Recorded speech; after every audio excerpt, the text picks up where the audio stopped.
नमस्कार, बहुत बहुत स्वागत है आप सभी का पंचायती राज न्यूज में और मैं हूं आपके साथ रीना। चलिए रुक करते हैं खबरों की ओर। किसानों को मिलेंगे मुफ्त बीज और ट्रेनिंग, मुआवजे और रिकॉर्ड में नहीं होगी गड़बड़ी। शिवराज का ऐलान। किसानों को मिलेंगे मुफ्त बीज और ट्रेनिंग, मुआवजे और रिकॉर्ड में नहीं होगी गड़बड़ी। केंद्रीय कृषि मंत्री शिवराज सिंह शुक्रवार 4 अक्टूबर को भोपाल स्थित निवास में प्रेस कॉन्फ्रेंस की। कहा, हम किसानों को मुफ्त में बीज और ट्रेनिंग देकर आधुनिक खेती के तौर तरीके सिखाएंगे। राजस्व, रिकॉर्ड और मुआवजे में भी हेरफेर नहीं होगी।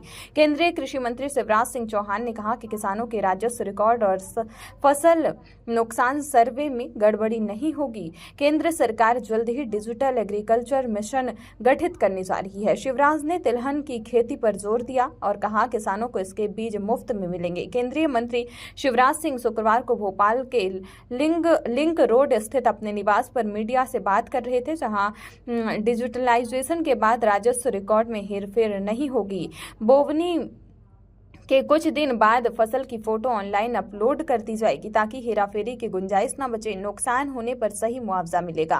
केंद्रीय कृषि मंत्री डिजिटल एग्रीकल्चर मिशन, प्रधानमंत्री राष्ट्रीय कृषि विकास योजना और कृषि उन्नति योजनाओं की जानकारी दी। बताया कि इन योजनाओं में 1,13,21 करोड़ 61 लाख खर्च किए जाएंगे। कृषि मंत्री शिवराज सिंह ने राष्ट्रीय खाद्य तेल मिशन की चर्चा की। बताया, देश में अभी ऑयल सीड्स प्लांट्स का उत्पादन काफी कम है। भारतीय कृषि अनुसंधान परिषद इस दिशा में काम कर रहा है। देश भर में 600 क्लस्टर बनाकर सीड्स उत्पादन बढ़ाया जाएगा। साथ ही किसानों को इसे निःशुल्क दिया जाएगा। किसानों को बीज के साथ ट्रेनिंग और नई टेक्नोलॉजी से रूबरू कराते हुए खेती के आधुनिक तौर तरीके भी बताए जाएंगे। शिवराज ने कहा, देश में हर साल 10 लाख हेक्टेयर में खेती का लक्ष्य रखा है। उन्नत बीजों की कमी पूरी करने 65 नए बीज केंद्र और 50 बीज भंडारण इकाई बनाई जाएगी।